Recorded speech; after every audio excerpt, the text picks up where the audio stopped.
Hello friends, welcome to your first lecture of 12th Organization of Commerce and Management. 12th OCM का syllabus जो है हम ये आज के सेशन से स्टार्ट कर रहे हैं. बेसिकली आज का जो पहला सेशन है ये काइंड ऑफ ऐसा समझ लीजिए कि आपके लिए इंट्रोडक्टरी रहेगा कि एग्जैक्टली ये सब्जेक्ट क्या होता है, इस सब्जेक्ट में हमको क्या क्या कवर करना है, किस टाइप की चीजें आपको पूछी जाती है. और जो पहला चैप्टर है आपका प्रिंसिपल्स ऑफ मैनेजमेंट जिसका नाम है, वो पर्टिकुलर चैप्टर जो है उसमें क्या क्या चीजें आपको कवर करने के लिए बोला गया है या कौन कौन सी चीजें हैं उसका थोड़ा सा बेसिक हम देखने वाले हैं, बहुत ज्यादा नहीं. मेजर पार्ट हमारा आज का जो सेशन रहेगा वो सब्जेक्ट के बारे में रहेगा कि सब्जेक्ट एग्जैक्टली क्या है, सो दैट आपको वो सब्जेक्ट का ग्रिप आए और आपको एग्जैक्टली समझ जाएगी कि साल भर हमको क्या फेस करना है. सो 12th OCM के लिए आज से ये सेशन से हम शुरुआत कर रहे हैं, जिसमें आज का जो बेसिक पार्ट है जिसमें हमें देखना है कि बेसिक्स जो है इस सब्जेक्ट के OCM एज अ सब्जेक्ट के बेसिक्स क्या है. तो फुल फॉर्म अगर हम हमारे इस सब्जेक्ट का लेते हैं तो वो है organisation of commerce and management. तो जब हम बात करते हैं कॉमर्स, सो हमारे आसपास जो भी कमर्शियल चीजें चलती है, यूजुअली बिजनेस क्या होता है, बिजनेस में कौन कौन से टाइप होते हैं. इवन 11th स्टैंडर्ड में भी आपने यही सब सीखा. 11 का शुरुआत बिजनेस के चैप्टर से हुआ कि बिजनेस में कौन कौन से टाइप आते हैं, जैसे ट्रेड, कॉमर्स, फिर उसके अलावा इंडस्ट्री का पार्ट, फिर ट्रेड में इंटरनल एक्सटर्नल ट्रेड, उसके ऊपर आपको चैप्टर था. स्मॉल बिजनेसेस क्या होते हैं, वो कितना इंपॉर्टेंट क्यों है, ये चीज पे चैप्टर आया. तो वैसे ही 12th में भी आपको आपके आसपास कमर्शियल चीजों में क्या चलता है, जैसे कि मेजर एक चैप्टर रहेगा एंटरप्रेन्योरशिप डेवलपमेंट, बिजनेस सर्विसेज पे इस बार ज्यादा फोकस रहेगा कि ये बैंकिंग, इंश्योरेंस एक्सेट्रा. जैसे आपने एड्स टू ट्रेड जो पार्ट पढ़ा था कॉमर्स में, या अदर बिजनेस में दो पार्ट थे, आपको याद होगा अगर फर्स्ट चैप्टर में इंडस्ट्री, कॉमर्स, कॉमर्स में trade and aids to trade. तो ट्रेड के ऊपर आपको पूरा चैप्टर था 11th स्टैंडर्ड में कि क्या क्या होता है, उसके सब टाइप क्या होते हैं, retail, wholesale, import, export, entrepot etcetera. वैसे ही business services aids to trade में 5 सर्विसेज आती है, banking, insurance, transport, communication, warehousing. ये क्या है वो इस बार रहेगा. फिर कंज्यूमर प्रोटेक्शन, बिकॉज इस पूरे बिजनेस का एक अल्टीमेट पर्टिकुलर सेंटर पॉइंट होता है कंज्यूमर, जो अल्टीमेटली बिजनेस को पैसा देता है. तो वो क्या है, बिजनेस के सोशल रिस्पॉन्सिबिलिटीज क्या है, ये सारा पार्ट आपको कमर्शियल हमारे आसपास जो चीजें चलती है उनके बारे में रहेगा. वैसे ही मैनेजमेंट के भी चैप्टर रहेंगे. अगर 11th का लास्ट पार्ट आपको याद होगा तो लास्ट चैप्टर था इंट्रोडक्शन टू मैनेजमेंट, उतना ही एक चैप्टर मैनेजमेंट का था. इस साल आपको पहले 2 चैप्टर जो है वो मैनेजमेंट के बारे में रहेंगे. तो ओवरऑल कॉमर्स और मैनेजमेंट में क्या है ये हमें अब यहाँ पे देखना है. कुछ पार्ट उन्होंने हमको 11th के सिलेबस में कवर करवाया, अब बाकी का पार्ट 12th में कवर कराएंगे. सो लेट्स सी, देखते हैं कि एग्जैक्टली इस organisation of commerce and management में आपको कौन कौन से चैप्टर्स पढ़ने हैं. ये जो पूरा सिलेबस है आपका 12th OCM का, इसमें टोटल 8 चैप्टर्स हमको देखने हैं. ये 8 चैप्टर्स में जैसे सबसे पहला चैप्टर जो है वो है प्रिंसिपल्स ऑफ मैनेजमेंट, जो आज हम स्टार्ट करने वाले हैं कि एग्जैक्टली मैनेजमेंट के लिए क्या क्या प्रिंसिपल्स फॉलो करने पड़ते हैं. फिर आता है functions of management. Now functions का मतलब होता है काम, कि मैनेजमेंट के बेसिक रूल ध्यान रखना. जब मैं बोलता हूं first chapter principle, principles is मतलब, प्रिंसिपल का मतलब है बेसिक रूल्स, कि ये बेसिक रूल्स क्या है ये हमें देखने हैं मैनेजमेंट के. फिर उसके बाद आता है फंक्शंस. फंक्शन का मतलब होता है काम, कि जब हम मैनेजमेंट करते हैं तो एग्जैक्टली मैनेजर क्या क्या करता है, मैनेजमेंट करना मतलब कौन कौन से काम करना, इनके बारे में हमें सेकेंड चैप्टर में दिया है, जिसमें आते हैं आपके planning, organising, directing, staffing, coordinating, controlling. ये 6 पार्ट आते हैं. फिर आता है एंटरप्रेन्योरशिप डेवलपमेंट. एंटरप्रेनर्स क्या होते हैं, बेसिकली जो बिजनेस स्टार्ट करने की रिस्क लेते हैं, कुछ इनोवेटिव आइडियाज लेके आते हैं बिजनेस में, उसको हम बोलते हैं एंटरप्रेनर. तो वो क्या है, उसके फीचर्स, फंक्शंस, ये 3rd चैप्टर में. अब ये जो तीनों चैप्टर्स है, फर्स्ट, सेकेंड, थर्ड, इसमें सब्जेक्ट जैसे मैनेजमेंट का कुछ बेसिक दिया है, एंटरप्रेन्योरशिप का कुछ पार्ट दिया है, इसमें बहुत सारा पार्ट जो है वो लर्निंग बेस्ड रहेगा. इसमें कंसेप्ट थोड़े कम रहेंगे. फर्स्ट चैप्टर में तो भी थोड़े बहुत कंसेप्ट है आपके, बट बाकी चैप्टर में थोड़ा लर्निंग बेस्ड रहेगा. मतलब आपको इसके लिए बहुत सारी चीजें याद करनी पड़ेगी, पर टेंशन नहीं लेना है. ये चीजें याद करने के लिए हम बहुत अच्छे और इंटरैक्टिव मेमोरी टेक्निक्स का यूज करेंगे. से फर्स्ट चैप्टर जो है उसका ऑलमोस्ट पूरा पार्ट मेमोरी टेक्निक्स के थ्रू लर्न किया जा सकता है. Second chapter functions of management, जिसका वेटेज भी ज्यादा है. अगर बोर्ड एग्जाम्स में जो पिछले साल वेटेज दिए गए थे उसके हिसाब से अगर हम कंसीडर करें तो इसका काफी अच्छा वेटेज है. और इसमें हर बड़ा क्वेश्चन, नॉट ऑब्जेक्टिव क्वेश्चंस के टाइप तो हम देखेंगे ही, बट जितने डिस्क्रिप्टिव क्वेश्चन हो सकते हैं वो सारे के सारे डिस्क्रिप्टिव क्वेश्चन हम मेमोरी टेक्निक के थ्रू कर लेंगे। आप जैसे जैसे हम चैप्टर में आगे बढ़ेंगे आपको समझेगा कि ये मेमोरी टेक्निक्स है, इफेक्टिव है। थर्ड में भी हम मेमोरी टेक्निक्स का यूज करेंगे, तो थोड़ा लर्निंग बेस्ड ये 3 चैप्टर्स रहने वाले हैं जिसमें आपको मेमोरी टेक्निक्स का ध्यान रखना है। और जब मैं सिखाऊंगा पहले मैं पार्ट पूरा एक्सप्लेन कर दूंगा टॉपिक, और उसके बाद मैं उसकी मेमोरी टेक्निक बताऊंगा। तो जब मेमोरी टेक्निक बताऊंगा आपको लिखना है, वो प्रिंटेड नहीं रहेगा जानबूझ के, सो दैट कि आप उसको साथ में लिखो और उसके साथ उसको लर्न करो। फिर आता है बिजनेस सर्विसेज। बिजनेस सर्विसेज का ये जो चैप्टर है ये आपके लिए सबसे सबसे ज्यादा इंपॉर्टेंट है, मोस्ट इंपॉर्टेंट चैप्टर है ये।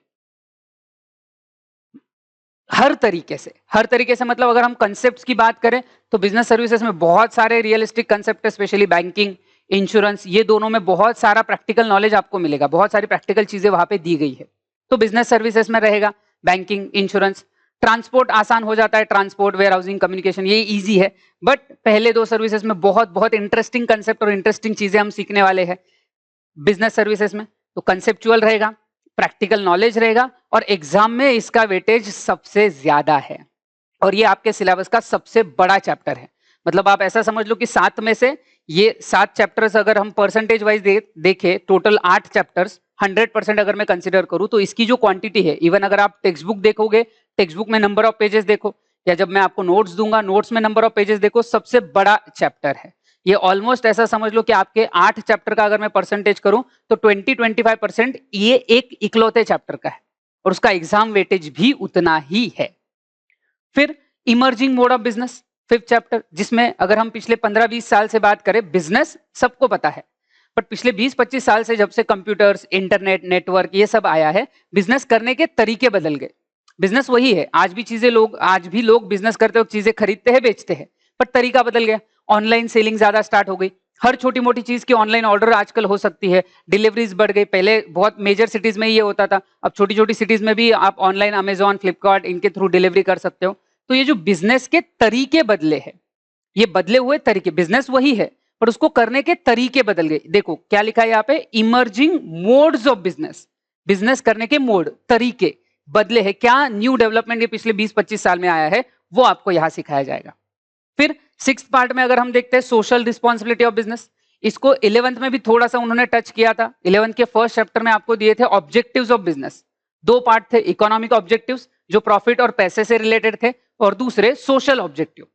वहां पे भी मैं हमेशा एक लाइन रिपीट किया करता था, that business is a part and parcel of society. Business society का एक पार्ट है, सोसाइटी से बिजनेस को कस्टमर्स मिलते हैं, एम्प्लॉयज मिलते हैं, रिसोर्सेज मिलते हैं।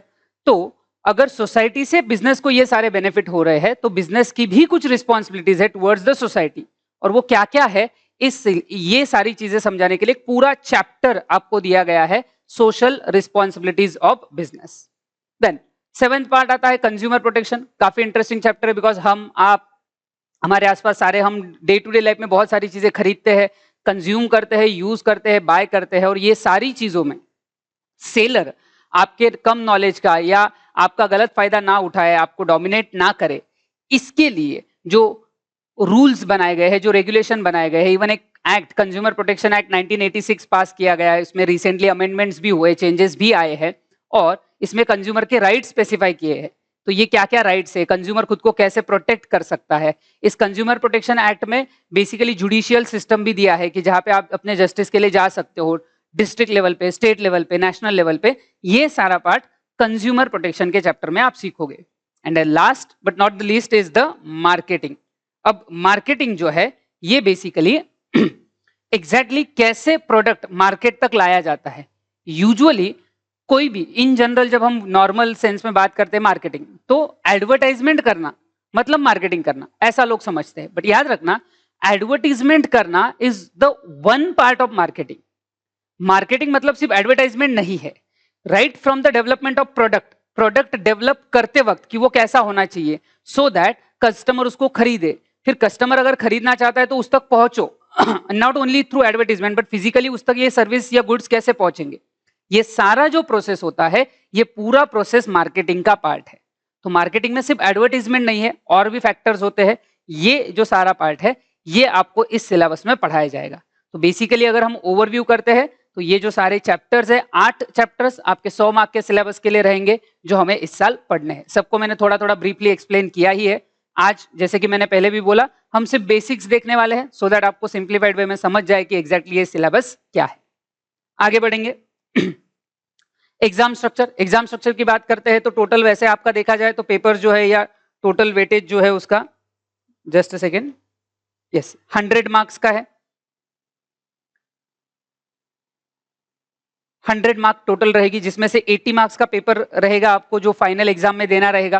अब आप ये सोच सकते हो सर इस साल तो पेपर कैंसिल हो गए अगले साल होंगे, ऐसा जरूरी नहीं। तो ये 80 मार्क के पेपर जो है आपको फाइनल बोर्ड एग्जाम में देने पड़ते हैं जिसके लिए आपको 3 घंटे का टाइम मिलता है। और ये जो 20 मार्क्स होते हैं इसके लिए इंटरनल एग्जाम्स होती है। अब ये इंटरनल एग्जाम का वेटेज थोड़ा सा अलग अलग तरीके से फॉलो किया जाता है। जैसे कुछ एग्जाम्स भी होंगे आपके, यूनिट टेस्ट वगैरह होते हैं, प्लस फाइनल इंटरनल एग्जाम्स भी होंगे। उसके अलावा आपको बहुत बार ऐसा हो सकता है कि कोई असाइनमेंट्स या प्रोजेक्ट्स भी दिए जाए। अलग अलग कॉलेज में थोड़ा सिस्टम वैसा भी है कि कहीं पे असाइनमेंट, प्रोजेक्ट्स, आपका अटेंडेंस, इस सारे बेसिस पे आपको ये 20 मार्क्स मिलते हैं। अब ये 20 मार्क्स के लिए जो क्वेश्चन वाला पार्ट है वो हमारे सिलेबस में कवर हो ही जाएगा। असाइनमेंट, अटेंडेंस, इसका पार्ट थोड़ा आपको हैंडल करना रहेगा। तो ये 100 मार्क का पेपर है बट जिसमें से 80 मार्क्स एक्सटर्नल एग्जाम होती है और 20 मार्क्स इंटरनल। ये 80 मार्क्स के लिए आपको 3 घंटे के पेपर रहते हैं और ये 3 घंटे में आपको लिखना होता है। अब याद रखना ये 80 मार्क का पेपर 3 घंटे में कंप्लीट करना ये काफी बड़ा टास्क होता है बिकॉज हम स्टेट बोर्ड में देख रहे हैं। और याद रखना स्टेट बोर्ड में क्वांटिटी का बहुत इंपॉर्टेंस होता है। ऑब्वियसली क्वालिटी लगेगी ही बट क्वालिटी के साथ साथ आपको अच्छा खासा क्वांटिटी भी आंसर्स में लिखना पड़ता है। कौन से आंसर में, क्वेश्चन में कितना आंसर लिखना आता है, कितने पॉइंट्स आने चाहिए, ये सब हम डिस्कस करेंगे।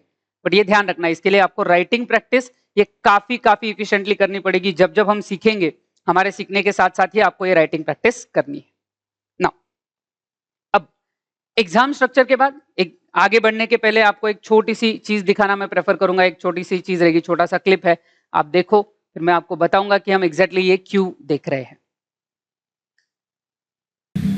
अब तू बंबई का बादशाह बनेगा। समंदर कितना गहरा है? क्या गहराई जाने बिना इस पर राज नहीं किया जा सकता। चलो उतर के माप ही लेते हैं। तो जो क्लिप आपने अभी देखा आई होप आप सब लोग नॉर्मली जानते हैं केजीएफ मूवी का ये पर्टिकुलर पार्ट है जहाँ पे जो हीरो है यश स्टार या रादर मूवी का नाम अगर हम बात करें तो रॉकी भाई, वो ये बताने की कोशिश कर रहे हैं कि समंदर कितना गहरा है जाने बिना उस पर राज नहीं किया जा सकता। अर्थात मतलब ये है कि एग्जैक्टली हमें क्या चीज फेस करनी है। अगर मैं सिंपल टीचर वाली लैंग्वेज में बोलूं कि अगर हमें कौन सी चीज फेस करनी है ये अगर हमें अच्छे से पता रहे कि हम एग्जैक्टली क्या फेस करने वाले हैं तो हम उसके लिए बेटर प्रिपेयर कर सकते हैं। कि इसीलिए आपका चैप्टर या सिलेबस, जैसे आज का इंट्रोडक्टरी ही सेशन है बट सिलेबस स्टार्ट करने के पहले स्पेशली ओसीएम सब्जेक्ट के लिए मैं प्रेफर करूंगा कि आपका जो पेपर पैटर्न है वो आपको पता रहे कि कौन से टाइप के क्वेश्चंस आने वाले। पर सिंपल है ना, क्योंकि जब मैं लेक्चर्स बनाता हूं या आप लेक्चर्स देखोगे, इवन अगर ऑफलाइन का चांस मिला और हम आमने सामने इस लेक्चर्स को प्रिपेयर करेंगे, ये चैप्टर्स को प्रिपेयर करेंगे, तो प्रिपेयर करते वक्त हमें अगर पता रहे कि एग्जैक्टली किस एंगल से क्वेश्चंस पूछे जाते हैं, क्या तरीका होता है क्वेश्चंस का, तो फिर आपके लिए ये सिचुएशंस काफी कंफर्टेबल हो जाती है और काफी आसानी से फिर आप इसको हैंडल कर पाओगे। और इसीलिए फर्स्ट ही सेशन में हम क्वेश्चन पैटर्न, पेपर पैटर्न देखेंगे कि एग्जैक्टली 80 मार्क्स का कैसा रहेगा। याद रखना स्टेट बोर्ड ने चैप्टर वाइज वेटेज भी इशू किया हुआ है। चैप्टर वाइज वेटेज हम सिलेबस के साथ साथ और सिलेबस के बाद में देखेंगे बिकॉज ये सारे सिचुएशंस में जैसे लास्ट ईयर ऐसा हुआ था कि 25% सिलेबस रिड्यूस कर दिया था। अब इस साल ऐसा कोई नोटिफिकेशन अभी तक नहीं है कि सिलेबस रिड्यूस होने वाला है क्या। फिर पेपर पैटर्न में हो सकता है कि कुछ rather specifically chapter wise weightage में हो सकता है कि थोड़ा बहुत चेंज हो, तो वो जो भी रहेगा। अगर ऐसा कुछ नहीं होता है तो फिर जो उन्होंने स्टैंडर्ड इशू किया है हम वेटेज वैसा फॉलो करेंगे, नहीं तो फिर हम जो भी नया नोटिफिकेशन आएगा उसके हिसाब से काम करेंगे। बट फिलहाल पेपर पैटर्न की क्वेश्चन कौन कौन से टाइप के आएंगे, बिकॉज सिलेबस रिड्यूस भी हो गया तो भी टाइप ऑफ क्वेश्चन सेम ही रहेंगे। जितना पार्ट रिड्यूस हुआ है वो नहीं आएगा बट उसके अलावा सारी चीजों में जो टाइप ऑफ क्वेश्चन आएंगे वो सेम ही आएंगे। और मैं वापस बोल देता हूं अभी इस साल के लिए 2021-22 इस एकेडमिक ईयर के लिए सिलेबस रिडक्शन की कोई बात नहीं है, तो ये ध्यान रखना ना। पेपर पैटर्न की अगर हम बात करते हैं तो सबसे पहले जो ऑब्जेक्टिव क्वेश्चंस आते हैं वो हम देखेंगे। सिर्फ ये याद रखना कि आपके सामने अभी जो टेबल आया है, जैसे पहला कॉलम है क्वेश्चन नंबर, फिर उसमें क्वेश्चंस, फिर जो MN वगैरह लिखा हुआ है तो वो थोड़ा सा ध्यान रखना है कि जैसे ये जो पहला है इट इज मार्क्स पर क्वेश्चन। पर क्वेश्चन कितने मार्क्स है, ऐसा है। n is number of question, कि आपको कितने क्वेश्चंस वगैरह आएंगे। फिर अगर हम बात करते हैं तो ये minimum maximum question marks with option, without option. Objective में तो कोई ऑप्शन नहीं रहता है, याद रखना। ये जो पहला क्वेश्चन हम देखेंगे इसमें कोई ऑप्शन नहीं रहेंगे, आगे आप देखोगे without option and with option. जो डिस्क्रिप्टिव क्वेश्चंस होते हैं, डिस्क्रिप्टिव क्वेश्चंस में यूजुअली पैटर्न होता है कि जैसे 4 में से 3 लिखने हैं, 4 में से 2 लिखने हैं, 5 में से 3 लिखने हैं, इस टाइप का आपको रहेगा, तो वो हम देखेंगे। So question 1, from the following type of sub questions any 4 will be asked. अब ये ए से लेके जे तक 10 टोटल सब टाइप है ये क्वेश्चंस के, इसमें से कोई भी 4 आपको एग्जाम में पूछे जाएंगे। फाइनल एग्जाम की मैं बात कर रहा हूं, और साथ ही साथ में इंटरनल में भी ये पार्ट आएगा। तो लेट्स सी, देखते हैं क्या है। First, select the correct option and rewrite the sentence. So basically it like fill in the blanks. Fill in the blanks रहेंगे, आगे 3 ऑप्शंस हैं, 3 ऑप्शंस में से आपको सिलेक्ट करने रहेंगे। ऐसा 1 मार्क 1 क्वेश्चन, ऐसे 5 क्वेश्चन आएंगे 5 मार्क के लिए, मैक्सिमम मिनिमम। जैसे कि मैंने बोला, ऑब्जेक्टिव में आपको ऑप्शंस नहीं आएंगे, आपको पूरे के पूरे मार्क्स ही अटेम्प्ट करने पड़ेंगे। और ये ऑब्जेक्टिव जो है, इसके लिए मैं आपको क्वेश्चन बैंक भी इशू करूंगा, जहां बहुत सारे क्वेश्चंस की हम प्रैक्टिस करेंगे। Then second, match the pairs, योग्य जोड्या लावा। तो फेवरेट पर्टिकुलर क्वेश्चन की एक कॉलम, सेकंड कॉलम, और उसमें हमें मैच द पेयर्स करना है। यहां पे भी आपको हर क्वेश्चन के लिए 1 मार्क है, 5 question 5 marks. Third, give 1 word, phrase और टर्म। अब ऐसा है कि यहां पे आपको पूरा सेंटेंस दिया जाएगा, और उस सेंटेंस के लिए एप्रोप्रिएट टर्म आपको ढूंढना है। मतलब अगर मैं सिंपल वर्ड्स में अगर बोलूं, जैसे अगर मैं थोड़ा पिछले साल का एग्जांपल लूंगा, 11th स्टैंडर्ड में हमने फॉर्म्स ऑफ बिजनेस ऑर्गेनाइजेशन देखा था, जहां सोल ट्रेडिंग बिजनेस, पार्टनरशिप वगैरह देखा था। तो अगर आपको एक सेंटेंस आता है, business which is owned and managed by a single person, एक अकेला पर्सन बिजनेस को ओन और मैनेज कर रहा है, तो बताओ उसका टाइप कौन सा है। तो आंसर रहेगा उसका सोल ट्रेडिंग कंसर्न। और याद रखना, ये जब आप आंसर्स लिखोगे, ये टेस्ट के लिए भी रिलेवेंट रहेगा, तो जब आप आंसर्स लिखोगे तो आपको पूरा सेंटेंस लिखना है, डैश करके फिर आंसर लिखना है। इवन जो ए वाला क्वेश्चन है, वहां पे ध्यान से पढ़ो, ए वाला वापस पढ़ो, select the correct option and rewrite the sentence. पूरा सेंटेंस वापस लिखना है, फिल इन द ब्लैंक्स के नीचे अंडरलाइन करना है। इस तरीके से आपको ए, बी और सी, ये तीनों पर्टिकुलर आंसर्स आएंगे। ये और भी है इसमें आगे, तो हर बार आपको याद रखना है 1 मार्क के लिए 1 रहेगा। कैसे लिखना है वो भी मैं बता रहा हूं, आगे बढ़ेंगे। डी, स्टेट द ट्रू और फॉल्स। ट्रू और फॉल्स सिंपल है, सेंटेंस लिखना, फिर आगे लिखना है उसको, वो ट्रू है या फॉल्स है। फिर से वही 5 क्वेश्चंस रहेंगे, 5-5 मार्क के, 1-1 मार्क के लिए 1, इस तरीके से 5 mark. Find the odd one, जो आपको ग्रुप दिया जाएगा, 4 या 5 चीजें दी जाएगी, उसमें से ऑड फाइंड आउट करना है। कंप्लीट द सेंटेंसेस, अब ये भी पार्ट याद रखना, complete the sentences is like fill in the blanks without option. जो आपका फर्स्ट ए क्वेश्चन है वैसा ही ये रहेगा, बट इसमें ऑप्शंस नहीं रहेंगे, बिना ऑप्शन के आपको वो आंसर लिखना रहेगा। अगेन सिर्फ आंसर नहीं लिखना है, उन्होंने बोला है कंप्लीट द सेंटेंस, तो पूरा सेंटेंस आपको लिखना है, और वहां जो भी ब्लैंक रखा है उसको फिल करके अंडरलाइन करना है। देन गिव 1 वर्ड और फ्रेज और term. Then select the correct option from the bracket. तो बेसिकली यहाँ पे फिर से 2 कॉलम रहेंगे, जब हम फर्स्ट चैप्टर के एंड में जाएंगे वहां पे आप ये क्वेश्चन देखोगे ही, एक पूरा ब्रैकेट दिया रहेगा, group A group B, appropriate blanks रहेंगे, और नीचे ऑप्शंस में से आपको ये फिल करना है। फिर correct the underline word and rewrite the following sentence. फिर से एक बार पूरा सेंटेंस रहेगा जिसमें एक गलत वर्ड को अंडरलाइन है, जिसको आपको सही करना है। मतलब अगर मैं एग्जांपल लूं, that buying and selling of goods is a part of industry, ये इंडस्ट्री का पार्ट नहीं होता, ये ट्रेड का पार्ट होता है, तो वो इंडस्ट्री को अंडरलाइन रहेगा। तो आपको वो पार्ट क्लियर करना है कि ये ट्रेड का है, इंडस्ट्री का नहीं। तो पूरा सेंटेंस आपको वापस लिखना है, ये ध्यान रखना।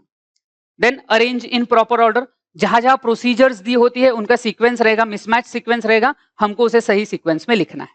और ये सारे ऑब्जेक्टिव याद रखना, ए से लेके जे तक जो है फाइनल एग्जाम में से, इसमें से कोई भी 4, एनी 4 ये पार्ट आएंगे। साथ ही साथ में जो 20 मार्क्स के इंटरनल है, इंटरनल जो पार्ट है वहां पे भी ये आता है। सो एनी 4, और हर क्वेश्चन 5 मार्क के लिए, तो 20 मार्क्स का ये आपका पहला क्वेश्चन है। ऑब्जेक्टिव में 20 मार्क्स का ये पहला क्वेश्चन है। फिर आगे बढ़ेंगे,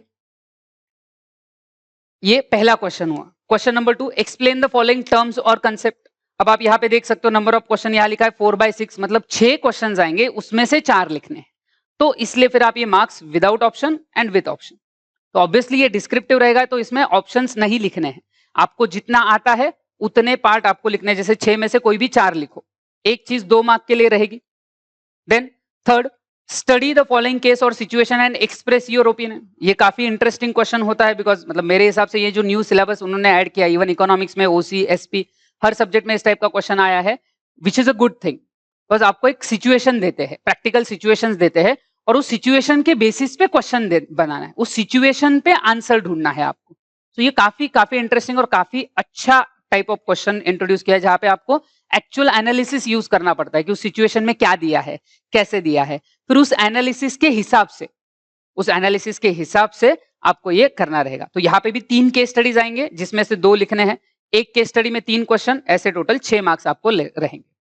फिर डिस्टिंग्विश बिटवीन, ये ट्रेडिशनल क्वेश्चन है, 4 मार्क के लिए 1 रहेगा, 3 लिखने हैं 4 में से, और टोटल 12 मार्क्स आपको इसको मिलेंगे, 3 × 4 12।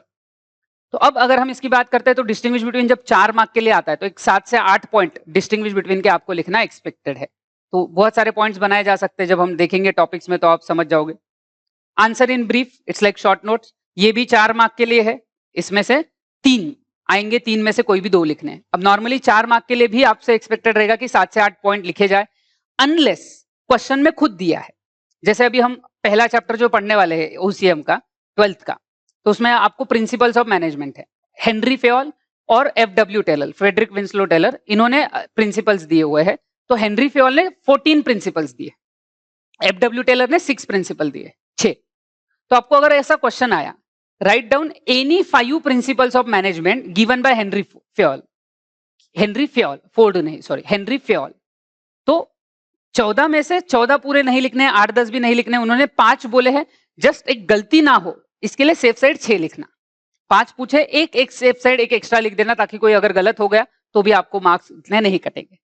अनलेस ऐसा अगर दिया है कि एनी 4 पॉइंट्स, एनी 5 पॉइंट्स, तो ठीक है, अदरवाइज फिर आपको 4 मार्क के लिए 7 से 8 पॉइंट लिखना एक्सपेक्टेड रहेगा। फिर जस्टिफाई द फॉलोइंग सेंटेंस, ये भी एक इंटरेस्टिंग क्वेश्चन होता है, जहां पे आपको एक सेंटेंस दिया जाता है जो करेक्ट है, 100% करेक्ट है, आपको उसका जस्टिफिकेशन देना है कि कैसे ये क्वेश्चन सही है, या कैसे वो सेंटेंस सही है, इसको आपको प्रूव करना है बाय एक्सप्लेनिंग। इसमें भी 4 मार्क रहेंगे, 4 में से 2 लिखने हैं, 8 मार्क के लिए ये भी रहेगा। फिर आगे बढ़ते हैं, और आखिरी क्वेश्चन जो आपका, आखिरी 2 क्वेश्चन जो है, 7th question, attempt the following, ये 5 मार्क के लिए रहेंगे, 3 आएंगे, 3 में से 2, 5 मार्क के लिए आपको 9 से 10 पॉइंट्स लिखने की कोशिश करनी है। एंड लॉन्ग आंसर जो रहेगा 8, ये 1 आउट ऑफ 2 है। 2 बड़े क्वेश्चन है, दोनों में से कोई भी एक लिखना है, जो आपको 8 मार्क्स देगा। बहुत बड़ा, मतलब सबसे बड़ा क्वेश्चन ये रहेगा, कोई भी 2 क्वेश्चन में से आपको एक चूज करना है, जो आपको वहां लिखना है। ये सारे के सारे क्वेश्चंस मिला के आपका 80 मार्क का पेपर बनता है।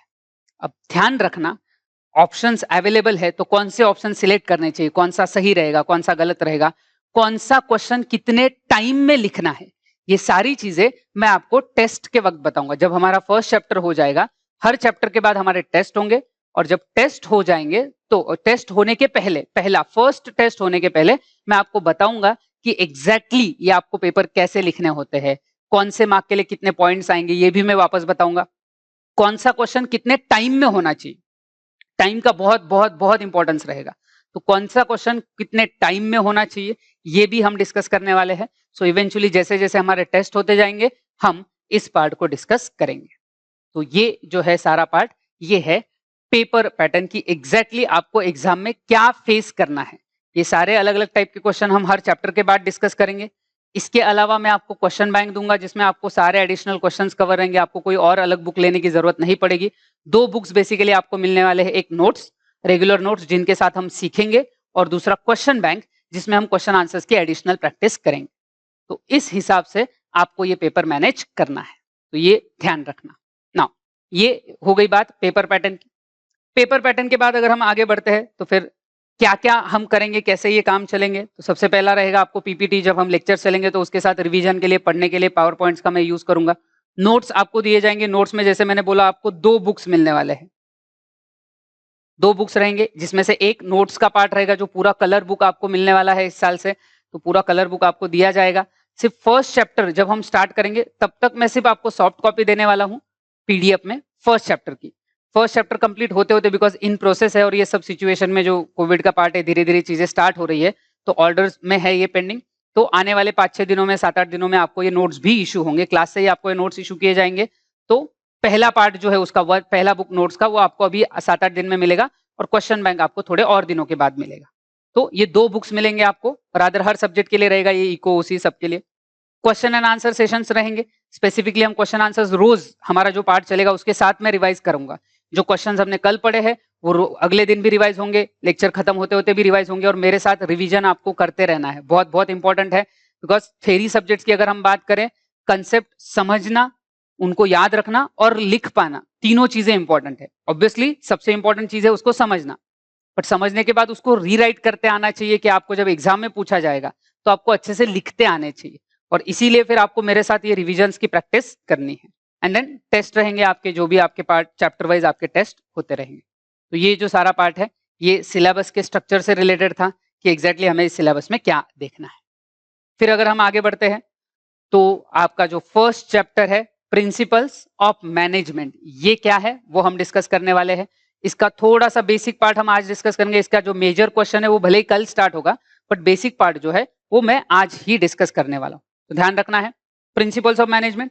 अब प्रिंसिपल्स ऑफ मैनेजमेंट स्टार्ट करने के पहले हमें ये याद कर लेना है कि मैनेजमेंट क्या है। इवन जो नोट्स आपको दिए गए हैं, मैं अगर यहाँ पे दिखा देता हूं, इस टाइप के नोट्स आपको मिलने वाले हैं। तो प्रिंसिपल्स ऑफ मैनेजमेंट जो पार्ट है, जिसमें शुरू में मैंने इंट्रोडक्शन ऑफ मैनेजमेंट का पार्ट रखा है, उसके डेफिनेशंस वगैरह दिए हैं। यहां तक का जो पार्ट है introduction to principles of management के पहले तक का पार्ट, इसके पहले तक का जो पार्ट है, ये सारा पार्ट आपका 11th सिलेबस से रिलेटेड है। तो मैंने आपको पढ़ने के लिए ये थोड़ा सा रखा है। मैं अभी भी एक्सप्लेन करूंगा कि मैनेजमेंट में हमने अभी तक क्या देखा है या मैनेजमेंट क्या होता है, मैं शॉर्टली एक्सप्लेन करूंगा और आपको ये पढ़ना रहेगा कि एक बार आपको क्या है। बाकी की सारी चीजें नोट्स में जो हुई है वो वन बाय वन हम रीड करेंगे, जो आपके सिलेबस का पार्ट है। ये सिर्फ आपकी इंफॉर्मेशन के लिए दिया गया है, क्योंकि वापस आप 11 के नोट्स निकालो फिर पढ़ो, उससे अच्छा मैनेजमेंट क्या है उसका एक बेसिक इंट्रोडक्शन मैंने पहले दे दिया और फिर प्रिंसिपल्स के बारे में स्टार्ट किया। सो लेट्स सी, वापस पीपीटी पे जाते हैं। सो 11th ओसीएम का पार्ट है थोड़ा सा व्हाट इज मैनेजमेंट। तो मैनेजमेंट के हमने अलग अलग डेफिनेशंस भी वहां देखे हैं। तो पहले डेफिनेशन की तरफ जाते हैं, मेरी पार्कर फलेट। इनके हिसाब से management is an art of getting things done through others. अब ध्यान रखना, बहुत स्मार्टली उन्होंने बोला है कि मैनेजमेंट एक आर्ट है, मैनेजमेंट एक कला है। और किस चीज की कला है? Getting things done through others, दूसरों से काम करवा के लेना, खुद नहीं करना, करवा के लेना। तो उस चीज को, उस स्किल को बोला गया है मैनेजमेंट। हम जितने भी बड़े बड़े सक्सेसफुल एंटरप्रेन्योर्स देखते हैं, बड़े बड़े लोग देखते हैं, तो उनके अंदर ये मैनेजमेंट की कला है कि मैनेजर जो है वो बॉस है, वो ऑब्वियसली वो हायर अथॉरिटीज को भी रिपोर्ट करता है, बट उसके अंडर सबऑर्डिनेट्स काम करते हैं और उन सबऑर्डिनेट से काम करवा के लेना। हर पर्सन हर काम खुद नहीं कर सकता।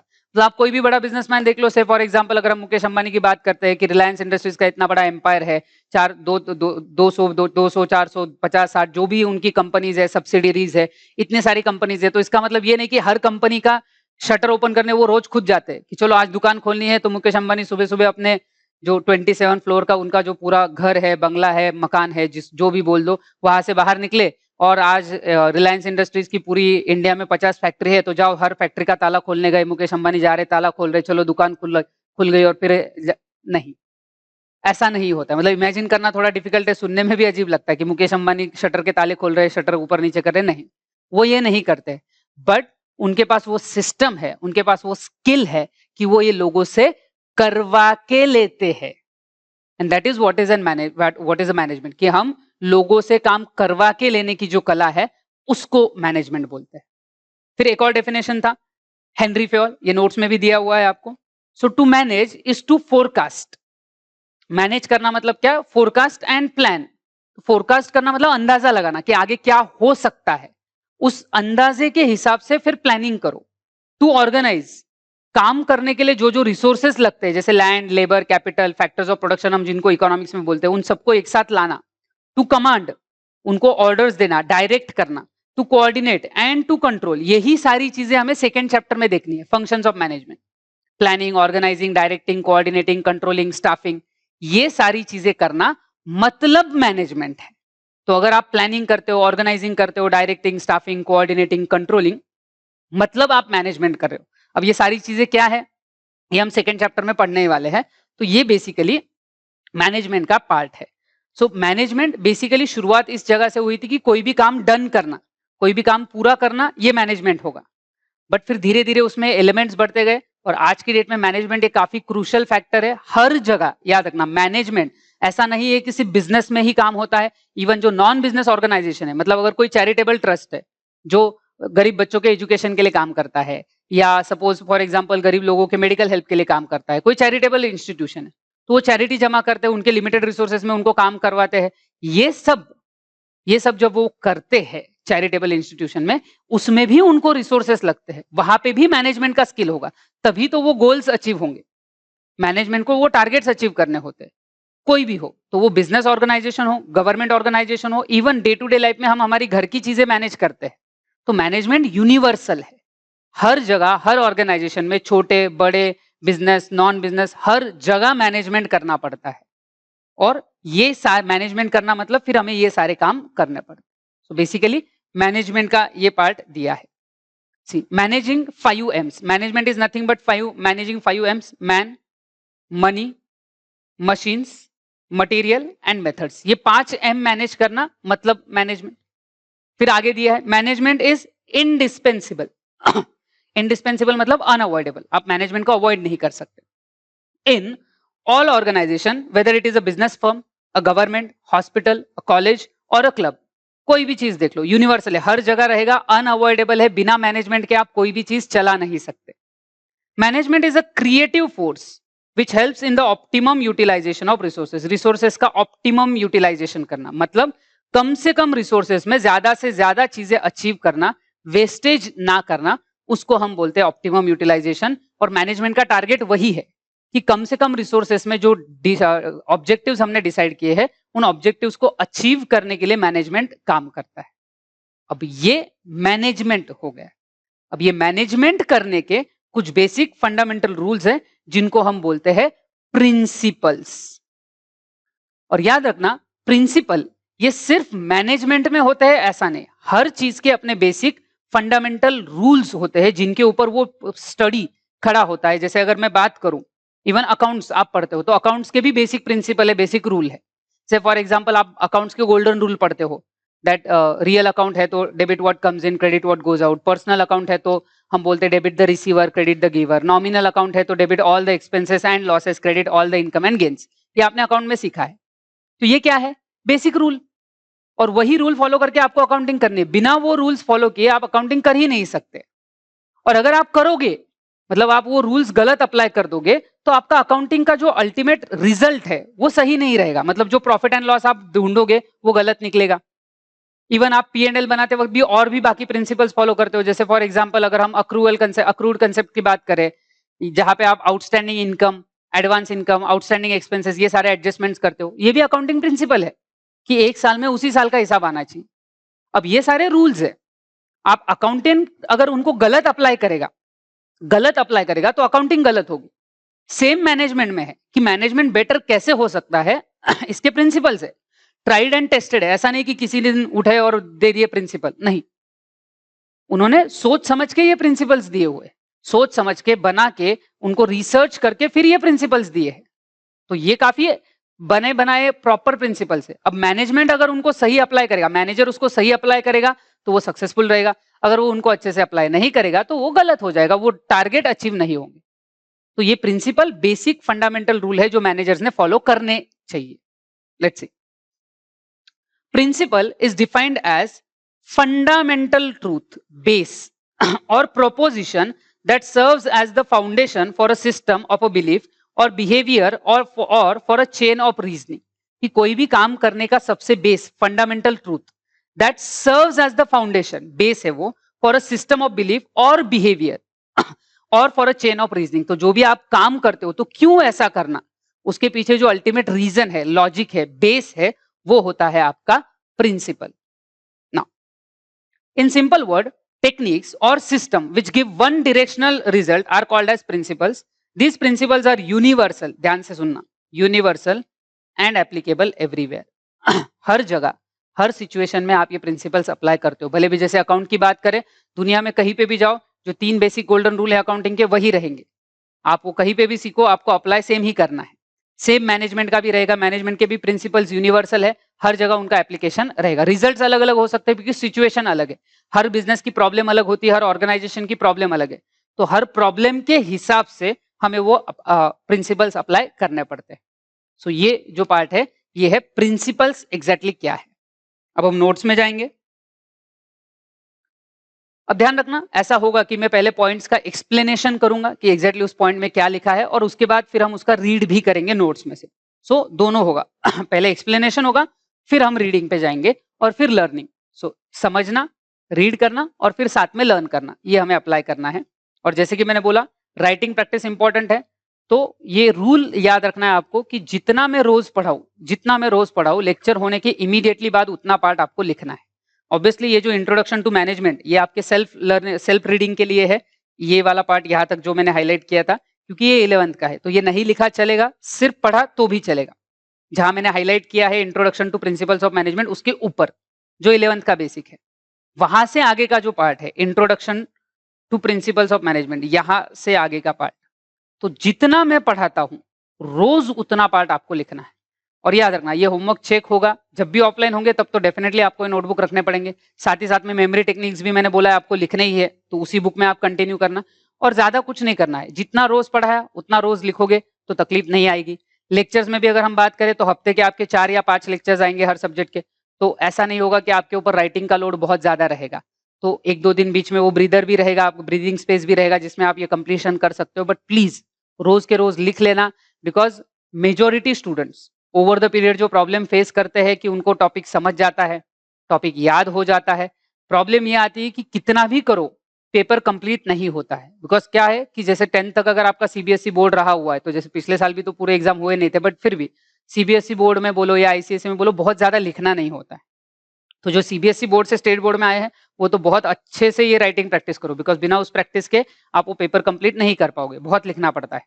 और आगे जाके ये बढ़ेगा ही, मतलब आगे आप ग्रेजुएशन के लिए जाओगे, सीए सीएस या किसी और कोर्स के लिए जाओगे, तो पेपर की लेंथ छोटी नहीं होने वाली, अब वो बढ़ते ही जाएंगे और लंबे चलते जाएंगे। तो ये आदत रखो, बहुत बहुत काम आएगी। सो रोज जितना मैं पढ़ाता हूँ उतना आपको लिखना है।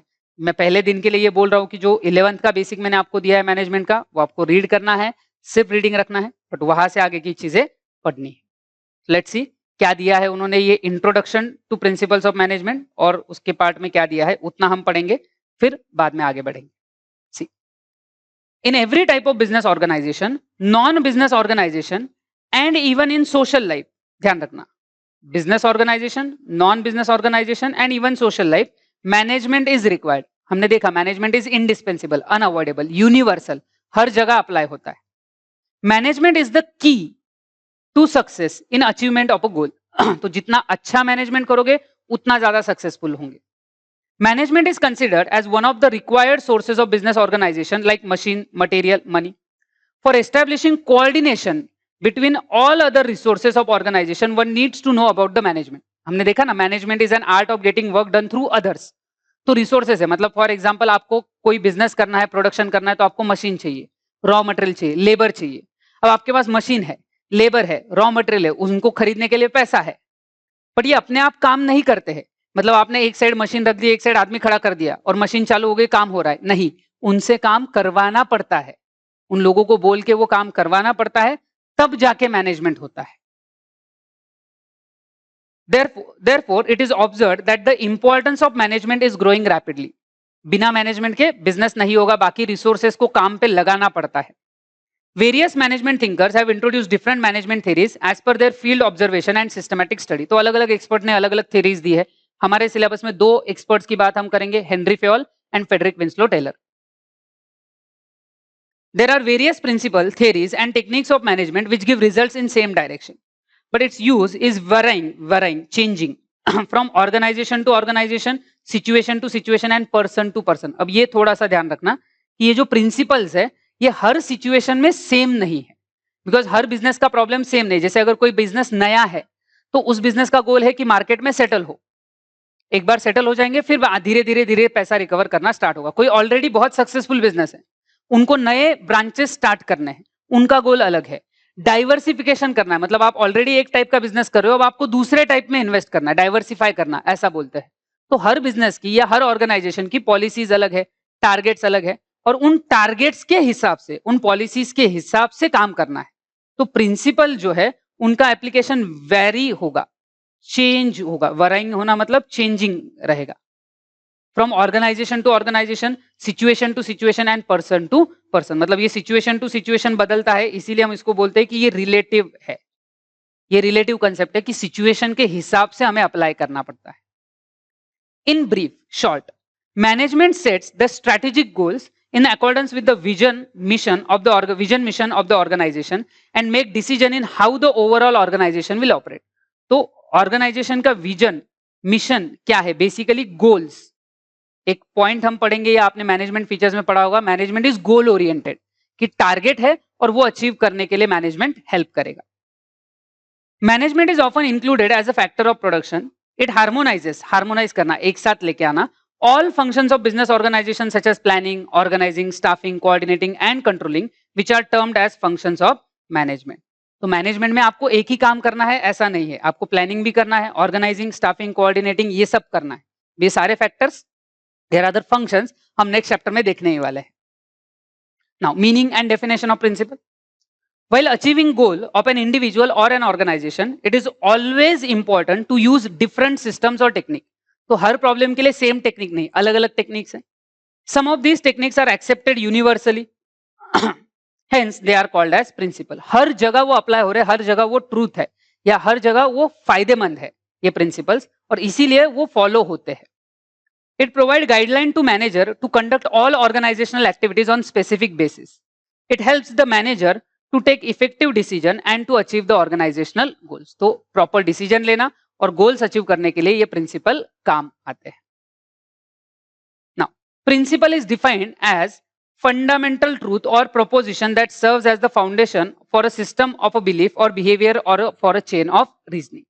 तो यही डेफिनेशन हमने पहले भी देखा था स्लाइड पे। इन सिंपल वर्ड्स उसका मतलब दिया है उन्होंने, टेक्निक और system which give one directional result, जो हम अचीव करना चाहते हैं, are called as principle. These principles are universal and applicable everywhere. Due to the basis of principle, managers need to work on a trial and error basis. Need not to work, क्योंकि already principal बना हुआ है, आपको already guideline मिला है कि ये काम ऐसे करो। जैसे हम आगे देखेंगे डिवीजन ऑफ वर्क, ये प्रिंसिपल है जो हेनरी फेयोल ने दिया है कि एक आदमी से सारे काम मत कराओ, क्योंकि वो कहीं पे भी एक्सपर्ट नहीं बनेगा। मतलब आपके पास 10 काम है और 10 के 10 काम एक ही आदमी कर रहा है, तो वैसा नहीं होगा। आप ये 10 काम जो है वो डिवाइड करो लोगों के बीच में, तो उनकी एक्सपर्टीज बढ़ती है और इफिशिएंसी बढ़ेगी। अब ये रूल है, ये वेल डेवलप है, ऑलरेडी ट्राइड एंड टेस्टेड है। तो ऑलरेडी अगर ट्राइड एंड टेस्टेड है तो मैनेजर्स को वो डायरेक्टली फॉलो करना है, उनको खुद ट्रायल एंड एरर करने की जरूरत नहीं। ये प्रिंसिपल वेल टेस्टेड है, जो भी हम पढ़ेंगे आएंगे आगे, ये सारे प्रिंसिपल्स वेल टेस्टेड है, तो इसीलिए हमें उनके बारे में देखने की जरूरत नहीं। For example, in cricket or in any other game, total play is designed and divided between the players according to their qualities and capabilities. In terms of management, it is called as division of work, which is one of the principle of management. जैसे cricket का example दिया है, cricket team में ऐसा है कि 11 के 11 batsman नहीं हो सकते, क्योंकि 11 के 11 अगर बैटिंग में एक्सपर्ट है, सारे के सारे सिर्फ बैटिंग करें, फिर जब बॉलिंग करेंगे तब क्या करेंगे? तो इसीलिए आपको टीम का बैलेंस रखना पड़ता है कि आपके पास अच्छे बैट्समैन होने चाहिए, अच्छे बॉलर्स होने चाहिए, इवन ऑलराउंडर्स भी रखते हैं। ऑलराउंडर भी होते हैं कि जो बैटिंग बॉलिंग दोनों कर सकते हैं, बट इसका मतलब ये नहीं कि 11 के 11 ऑलराउंडर भर लो, आपको एक्सपर्ट लगते हैं। आप एक ही आदमी से सारी क्वालिटीज एक्सपेक्ट नहीं कर सकते, और ये जितना क्रिकेट मैच में एप्लीकेबल है कि आप सेम आदमी से एक्सपेक्ट करो कि वो बॉलिंग भी करे बैटिंग भी करे, नहीं हो सकता। अगर वो बैट्समैन है तो उसका बैटिंग का परफॉर्मेंस इंपॉर्टेंट रहेगा, अगर वो बॉलर है तो बॉलिंग का रहेगा। पॉइंट ये है कि हर कोई अपने अपने इसमें एक्सपर्ट रहेगा, तो काम डिवाइड किया जा रहा है। एक पूरी मैच में बॉलिंग बैटिंग फील्डिंग सारी चीजें इंपॉर्टेंट है, और ये काम सबको मिला के ये रिस्पॉन्सिबिलिटीज उठानी है, किसी एक को नहीं। और अगर कोई एक ही है जो कर रहा है और बाकी कोई परफॉर्म नहीं कर रहा है, तो मैच जीतना मुश्किल हो जाएगा। सेम वे बिजनेस में भी बहुत सारे काम होते हैं। तो जैसे अकाउंटिंग है, मतलब अकाउंटिंग, फाइनेंस, ह्यूमन रिसोर्सेज को मैनेज करना, प्रोडक्शन, परचेज, सेल, अब ये सारे काम एक आदमी करता है तो मैनेज करना डिफिकल्ट हो जाता है। और स्मॉल स्केल पे ठीक है, इवन अगर आप थोड़ा सा पीछे जाते हैं, हम सोल ट्रेडिंग बिजनेस अगर आपको याद होगा तो उसके डीमेरिट में देखा था कि वो सिर्फ स्मॉल स्केल पे चलता है, लार्ज स्केल पे सोल ट्रेडिंग नहीं चल पाता, क्योंकि एक अकेला आदमी क्या क्या हैंडल करेगा। तो जब आप बड़े स्केल पे जाते हो तो आपको वर्क डिवाइड करना पड़ता है, और इसीलिए ये डिवीजन ऑफ वर्क का प्रिंसिपल काम आता है। तो ये ध्यान रखना है ये सारे बेसिक प्रिंसिपल्स क्या है वगैरह एक्सेट्रा। कल हम इसका next question proper question start करेंगे, nature of principle of management. ये स्टार्ट करने के पहले मैं दो तीन एग्जाम्पल आपको दूंगा, जैसे एक डिवीजन ऑफ वर्क वाला तो है ही, और दो तीन मैं एग्जाम्पल्स दूंगा जहां से आपको इनका नेचर और बाद में सिग्निफिकेंस इंपॉर्टेंस समझने में मदद होगी। सो आज का मेजर इंट्रोडक्टरी पार्ट था जिसमें हमने प्रिंसिपल्स के ऊपर बात की। इसमें कुछ डाउट आता है तो जरूर पूछो, डाउट्स भी हम कवर करते रहेंगे हमारे लेक्चर्स में, आगे आने वाले लेक्चर्स में हमारे डाउट्स भी कवर होते रहेंगे सो दैट आपको ये बेनिफिट होता रहे। सो अभी के लिए इस सेशन के लिए हम इतना ही देखेंगे, बाकी का कल। Thank you.